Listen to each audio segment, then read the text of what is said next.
Good evening, everyone, and welcome to tonight's video. We've got the audio working just fine, so we're going to go live now. I'm going to be sharing with you some ideas. This is the first evening of our live stream going at in the evening. I know that some of you had asked for me to go ahead and do these during the evenings rather than at 10 o'clock in the morning. So we're going to try a few in the evening and see how that goes.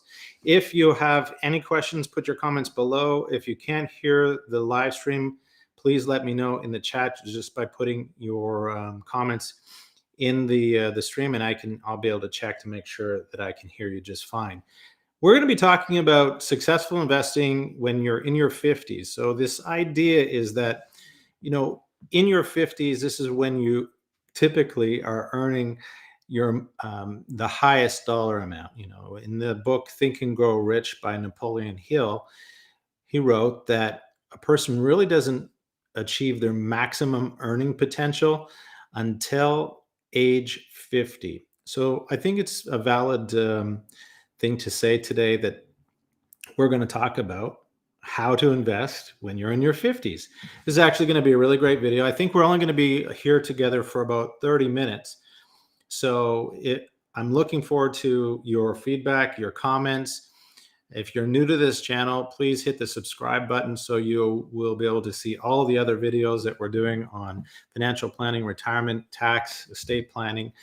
And it's mostly for people who are 50 plus, although it don't have to be. If you're younger and you want some ideas on how to invest, how to save for retirement, how to pay less taxes, these subjects are going to be universal. They're not necessarily only for the 50-year-old. Can you say happy birthday to my friend Nicker? I hope I'm pronouncing that right, Gamer T1000. Hi. Well, happy birthday, Nicker. I hope you're having an awesome day, and I'm really pleased to be able to say happy birthday on a live stream, and many more for you in the years to come. So celebrate these days. They're special days, your birthday. Okay, so we are going to be talking about what to do in your 50s and how to invest. And so this is really, it's not complex, but it actually is very important. In a lot of the conversations I've had with my clients and people I've talked in general that are in their 50s, one of the things that I've found, and this is very common, this is a statistic, that 2 out of 10 people actually have a written financial plan. So obviously, I'm going to tell you that one of the biggest things you need to do is have a written financial plan. I've said before in previous videos, which I'll link in this video afterwards, that a financial plan is really seeing the outcome of your planning decisions before you commit to them. So powerful to be able to use the financial planning software that we have available to be able to say, David, what happens if I was to retire at age 55 or 60 or 65 or any age in between? What if we were to, what's the best use of our money? Do we use our tax-free savings account first, then the RSPs, which would be a RIF at that point?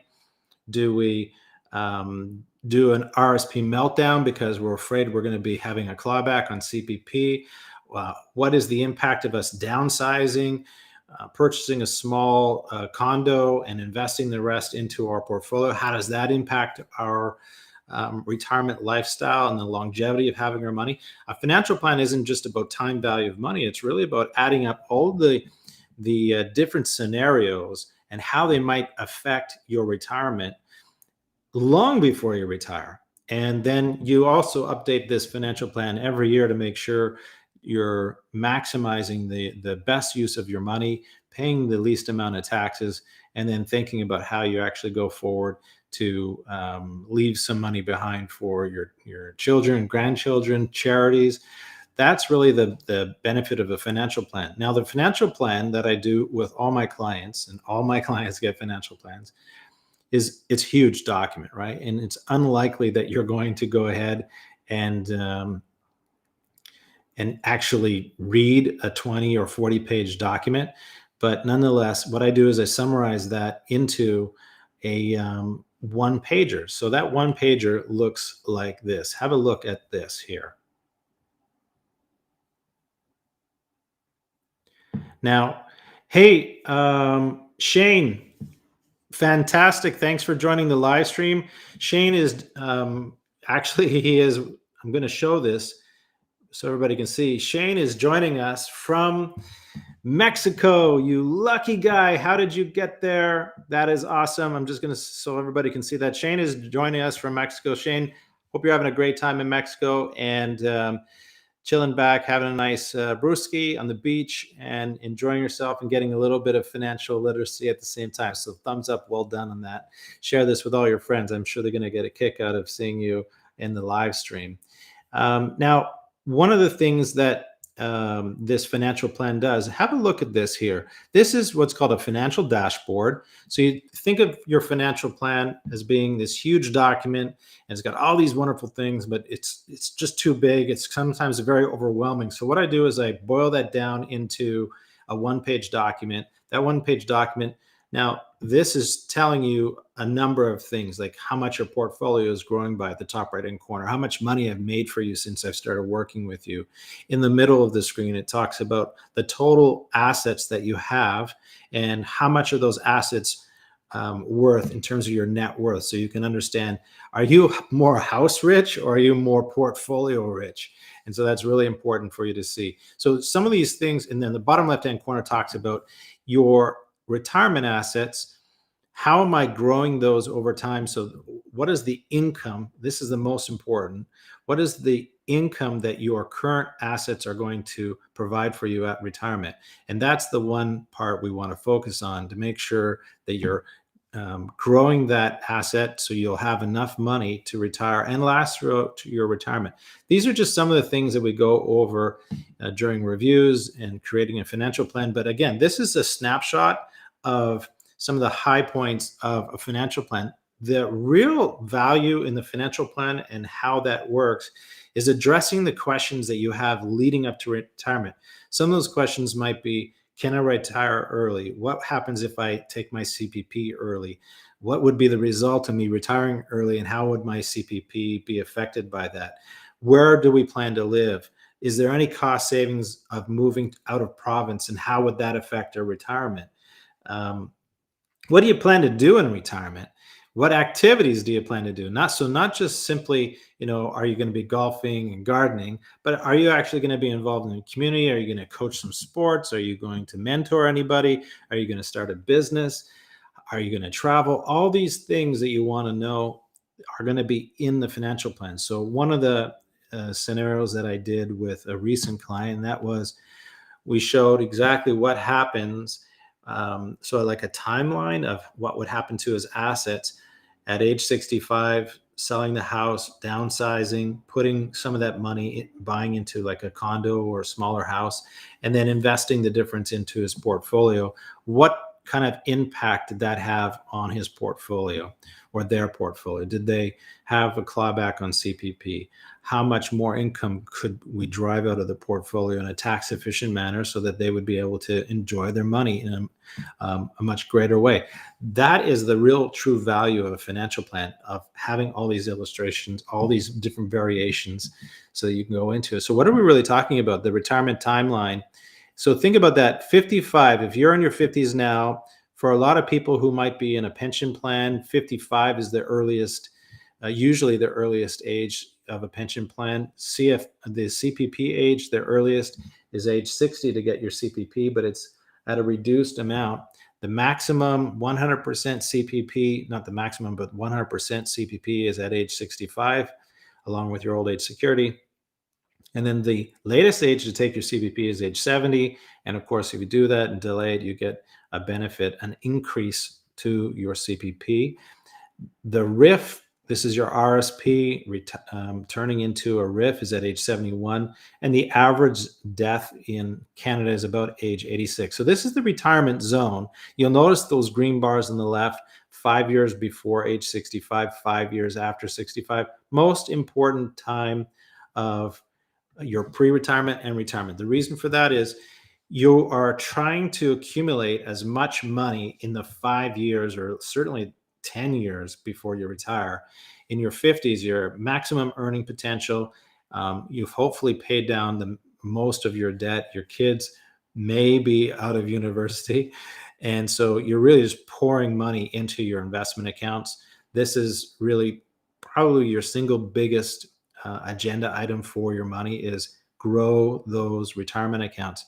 So you really don't want negative returns. So it's going to be leading us into risk tolerances as well, because that is an obvious thing, is that if you're going to be dumping a lot of money into your portfolios, do you really want to be putting money in and just seeing negative returns? There's a small benefit to that, and that is things are on sale and you're actually buying more of the great investments that you wanted. But it's just really disheartening to see money going in and being negative the next day. And so bear in mind, retirement is a patient game. It's a long play. People are living much longer than we expected. If you're in your 50s and you're of relatively good health right now, you can expect to live a long time throughout retirement if you take care of yourself. And so, what is a long time? Well, think about 30 years, and that's a long time to have to manage your money and make sure you have enough money to last your lifetime.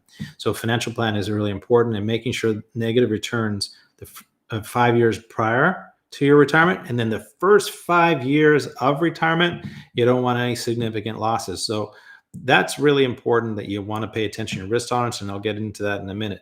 Now, before you get into that phase of your life, you want to make sure that you have paid down your debt. You want to be debt free going into retirement.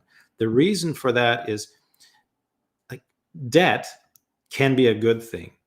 If you are retirees and you're investing in real estate, single family homes for rental property income, or you're buying apartment buildings, whatever that might be, if you're buying rental property, debt is a good thing, because that debt is being serviced by the rental income.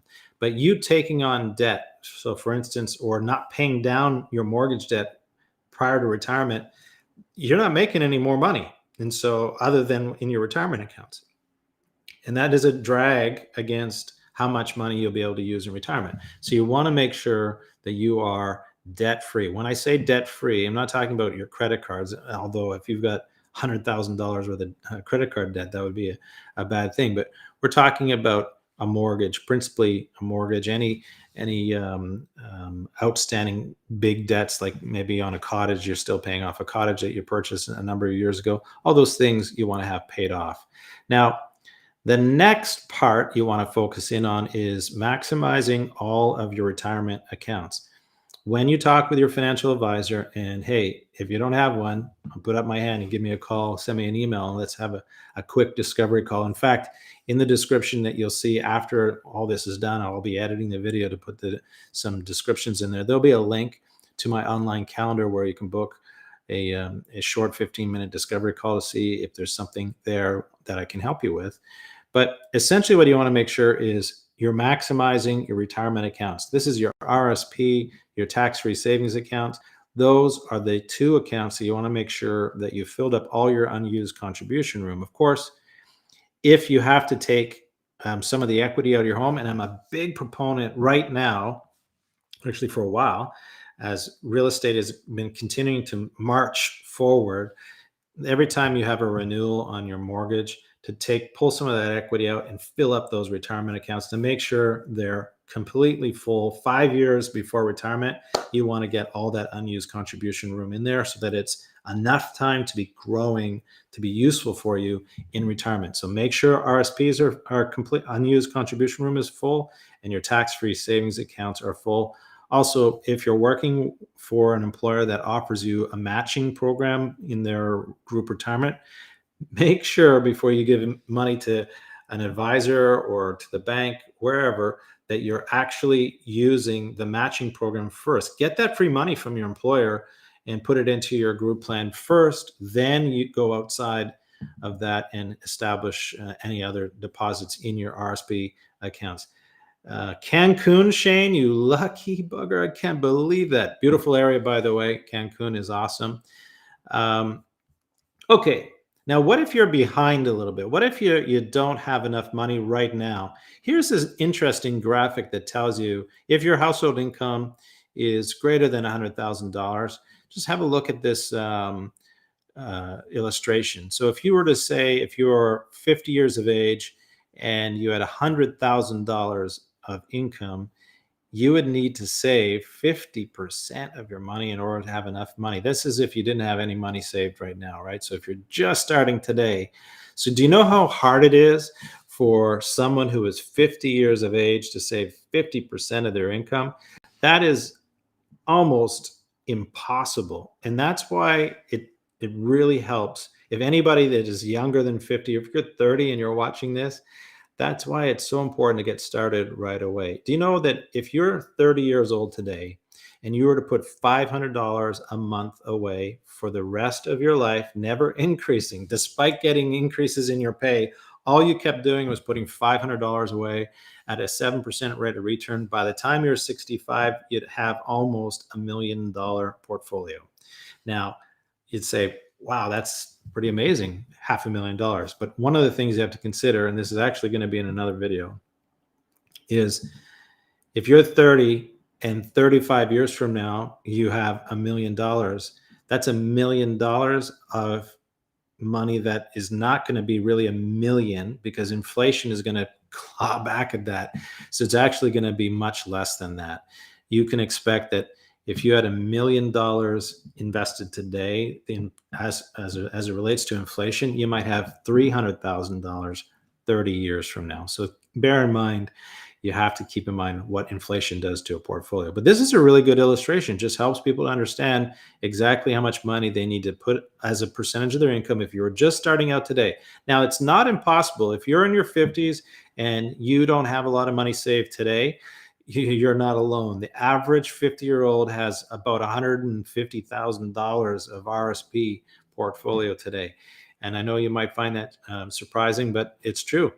The people who have done a really great job maybe of trying to get their home paid down, or paying off other debts, or putting kids through university, and you had other priorities, right? And so now you're looking at, okay, let's focus on our retirement accounts. It's not impossible for you to get to the point where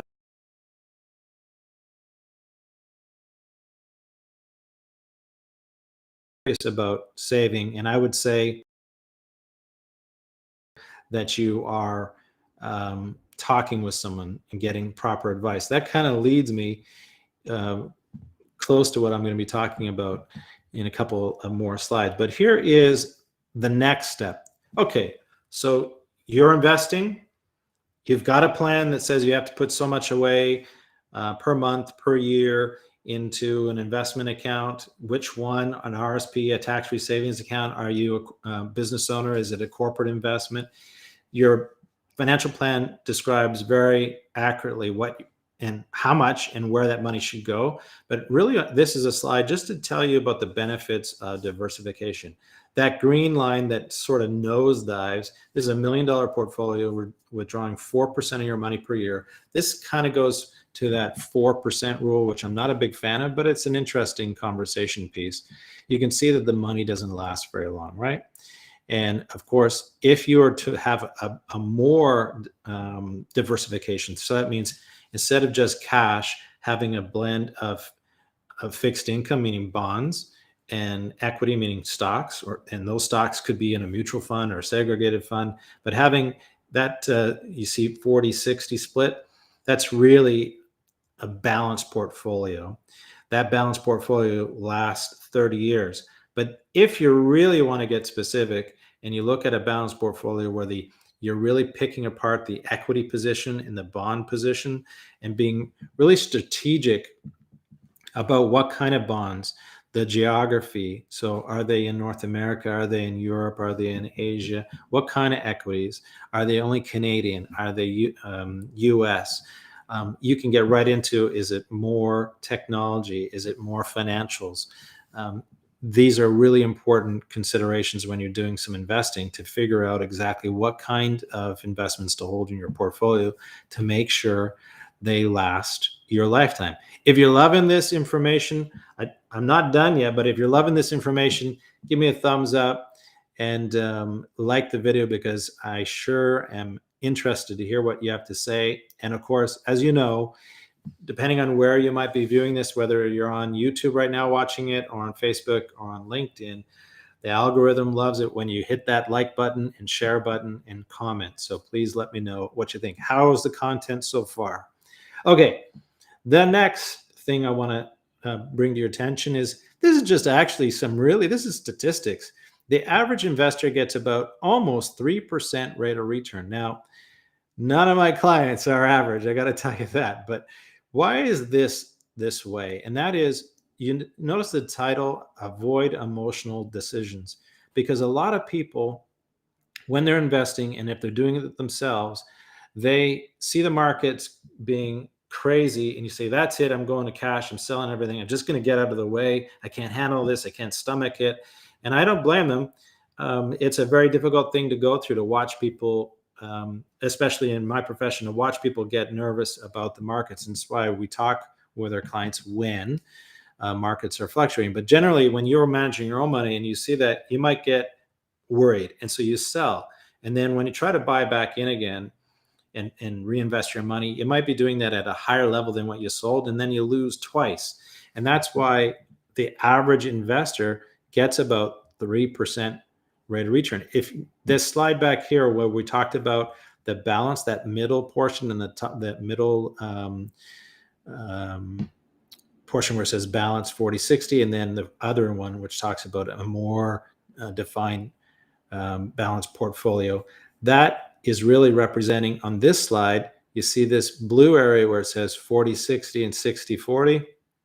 Look at the rates of return. So if you kind of just leave it alone and have a 40-60 or 60-40, because that's really about your appetite for risk, whether you're going to have 40% bonds or 60% bonds. This is important consideration. So you can see that just leaving it in a balanced portfolio, and I don't want to say just close your eyes and invest, but this is statistics about how certain types of asset classes actually return. And so I would say to you, if you can have a well-diversified portfolio, that's going to go a long way to helping you achieve your financial independence. Now, you're in your 50s. Remember, this whole thing is about you're in your 50s and you're investing money. The one thing you have to also be considered or thinking about is ElderCare. Your parents might need some assistance. And what have you put in place in order to help them? I can tell you firsthand, it's not easy seeing a parent suffer, and suffer either because they don't have enough money to care for themselves, or the facility that they're living in is not set up well enough to be able to handle, like let's say the condo that they're in really isn't suitable for having a walker or for a wheelchair, and all the cabinets are high, and it's really not a good situation. And so you want to make sure that you're really thinking about, if you're in your 50s, your parents are getting into their mid 70s, early 80s, and they're going to need your help. How much help? Is it financial help? Is it just having someone there to care for them, to come over to make sure that they're washed, they're clean, their meals are being cooked? Do they need to move in with you? These are all considerations that you might have to make. For your own retirement, you might have to think about, do I have to have my parents in the home with me as we get closer to retirement? And that's in every conversation I have with people, is like, tell me about your parents. Tell me about are they still living? What are their plans? What is their situation like? Okay, so now the value really that I bring to the table is being an advisor. It's really the science of making money, right? My whole profession is about how to manage money, how to help people save for retirement, how to save for capital expenditures. So you have, like, want to buy a house, or you want to buy investment properties. How do you go about doing that? Putting the right team of people together to make sure that your corporate structure of your business owner is done accurately, so that you're not offside of using your lifetime capital gains exemption. And so many business owners, I'll link here to a video that talks about that you might be non-eligible to receive or to use your lifetime capital gains exemption. So the whole profession of being an advisor is helping you manage your money and get you to your goals with the least amount of anxiety and to have the most amount of money that you can actually put together so that you'll have a great retirement and that you'll enjoy your lifestyle. I mean, you deserve it, you've earned it, and it's only fair that that you have somebody that understands exactly what to do with that money. It's really about making sure that you got someone who can put the pieces together, especially if you're a business owner, because there's so many moving parts. How do you use your company to fund your personal investment accounts? How do you take money out of your investment accounts, your corporate investment accounts, and not pay any personal income tax? What about succession strategies? There's so many things that a business owner has to think about. So you really need someone who understands it. Obviously, if you're on my channel, if you're new to this channel, please hit the subscribe button. But you might find out by looking at the channel, especially my LinkedIn profile, that you'll see that I'm a business owner specialist, and I focus on working with business owners. And the people that are not business owners, they're in their 50s. I would say about 70% of my clients are 50 years of age or older. And so it's just a particular type of niche of clients that I love working with, because we share a lot of things in common. We're going through the same things. And I think it's useful to have someone who understands what you're going through. You really want this to happen. You want to be there with your spouse, looking over a map and saying, where are we going to go? What kind of fun are we going to have? These people, this couple, really, when you look at them, they don't really seem concerned about money right now, right? They look delighted about their future. That is the whole point of this period of time in your 50s. Instead of having anxiety about what's going to happen, you get with a financial advisor, someone that understands what you're going through, someone who has the experience of being in your situation, someone who's been around a while, who's seen the markets swing back and forth. So one of the things that I said in a video that I will be posting later tonight, and that is, you want to make sure when you're talking to an advisor, you want to ask, how long you've been in business, what kind of clients do you work with, what ages are your average age of your client, what's the average account size of your client, how many clients are going through retirement right now. Those are kind of things that you want to talk with your advisor about. Not about, it's important to talk about rates of return, but you want to know, are they good planners or not? And that's a very important aspect of your life right now. Well, that's it. I hope you've got a lot out of this video today. And I really want to know what you thought about having an evening live stream versus the 10 o'clock on Wednesday morning. I'm going in the evenings. And please let me know in your comments what you think about having an evening live stream. And if you love it, I'll keep it up. And if there's any topics that you want me to cover, put that in the comments below. If there's something about today's content that you want me to expand on, please let me know. Again, thanks so much for tuning in and being part of this live stream. I look forward to seeing you again next Wednesday. And stay tuned this evening when I put a new video on. That video is on commuting a pension plan or keeping your pension plan. That'll be up later tonight. All the best, and thanks again for tuning in. We'll see you next Wednesday.